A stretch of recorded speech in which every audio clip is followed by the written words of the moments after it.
can't stop now.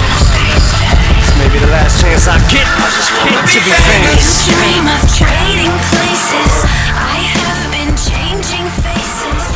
Alright, these are some guys you can look for later on in the draft. I don't think they're top 10, but I think a couple of these guys could sneak in there. Who do you got? Well, I'm going to talk about a guy that's going undrafted right now, and that's Josh Freeman. I know he's still young, and there's a lot of work to be done there. He has a young wide receiver group there, but they get to play 10 games against teams that rank 21st or worse in pass defense. So I could see him doing decently well. He's definitely not a guy I'd say go draft. Or start. But he's a guy that I'd keep an eye on at the beginning of the season. Maybe watch the first few games, see how he does. But I like what I've seen from him towards the end of last year, and I think he's going to be a decent quarterback in the future. So you think he's more of a backup than a starter? Or yeah, I wouldn't start him. Like, say you take a quarterback in the 6 to 10 range, you might want a guy just to be safe with. I'm okay with taking him and fill in the gaps there. I'm gonna quickly be my homer that I am and talk about Alex Smith. I'm not saying Alex Smith is gonna be top 10. I don't even think he can make it to the top 10 this year, but I think he has a good chance of making it not only in the top 15, but he could come close to the top 10, possibly. I mean, again, I don't know if I would start him every week either, but I mean, they've got one of the easiest schedules in the league this year. Their offensive line is going to be, I'm really digging what they did in the draft this year. They went out and with the first 2 picks, they had 2 first-round picks, and they got Upati and Davis, and I mean, Upati was the best, guard available in the draft this year, and they're starting both of them. And Staley last year was not playing, so I mean they were without Staley most of last year, and their offensive line last year wasn't that bad. I mean Frank Gore put up great numbers. Alex Smith put up decent numbers when he came in. Obviously their receiving corps has improved. I mean another year with Mike Crabtree now, and Vernon Davis is emerging. The addition of Brian Westbrook's going to help their short passing game. He can rely on Westbrook to get him out of bad situations. That's pretty much the reason why I think I'm going to have him, maybe in a couple of my leagues as a backup. Yeah. I'm going to go along those same lines and be a homer as well. I think Matt Moore has potential to be a pretty decent quarterback. I would not say he's going to start every week for you. There's going to be some weeks that I'd say you could fill him in with. Last year, he played the last 5 games. He went 4-1. The last 4 of them games, he had 8 touchdowns. He scored 3 touchdowns in 2 games against the Giants and Minnesota Vikings. He seemed to really get in sync with Steve Smith towards the end of last year.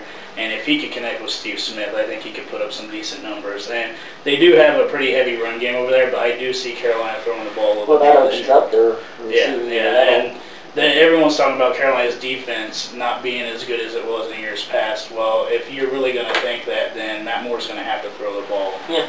They'll get it downfield. We were talking earlier, too. I mean, John Fox is going to want to throw the ball if he's coaching, for his job. Yeah.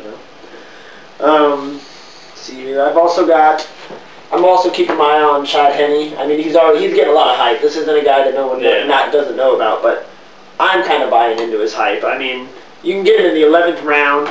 They have a great running team. They added Marshall. Their offensive line is above average. I mean, I just see good things for him this year. I mean, he's got a few. I mean, even without Marshall last year, they let him throw the ball a lot the last 7 games. I don't have the numbers on me, but I mean, if you look into it, he threw it a lot compared to other guys that were young, like Matt Ryan and Flacco, where they just protected them the whole time. They let Henne do his thing last year. And they got a run game over there. Yeah, definitely. And I don't think they'll do the Wildcat as much as they had been. I mean, that's pretty much gone with now, almost. They might run a couple plays, but I think he's going to throw a lot this year. I agree with you. I have Jason Campbell. Right now, he seems to be going between the 13th and 14th round. I definitely think he's one of the ones that could reach the top 15 area. He's not going to be an every week starter because Oakland's not a team that you really want to play with, having anybody as every week starter. But I think he's definitely going to improve. He's playing with a team that has an improved O-line over Washington. Washington had no O-line at all. There's pressure on him constantly. And he was a decent average quarterback. It's not like he was a bad quarterback in Washington. And he has a talented group of young receivers. And last year, if there would have been a quarterback there to get him the ball, they could have put up some numbers. No, I agree. I remember watching a couple of preseason games last year and seeing a lot of missed throws. Well, anytime you watch him play, you see Russell throw the ball badly. But I mean, I kept saying to myself, a couple of those receivers were in the right spot. I mean, if they had someone that could get it to him, they'd be set. I guess we could talk about a couple, like Big Ben, Ben Roethlisberger. I mean, once he comes back, he's going to be more than likely a stud. You'll hear a lot of, trying to get like an 11th round quarterback and then picking Big Ben as well. Yeah. I'm okay with that. I'm almost okay with that with anybody. Like, I mean, I wouldn't mind taking Big Ben. I could see myself taking like an Alex Smith and then Big Ben right after, or Big Ben then Alex Smith. Yeah. I don't think Pittsburgh is going to be as pass happy as they were last year. Last year they were in situations where they had to pass a lot because their defense was letting offenses score 40 points a game. Paul Malu's back, and their defense is going to improve this year, but he's definitely going to get to his receivers, and I think Mike Wallace is going to be one of his favorite targets. Yeah, he's a speedy threat, so. You better lock it up. You better lock it up. No, you lock it up. You lock it up. Lock it up. Lock it up.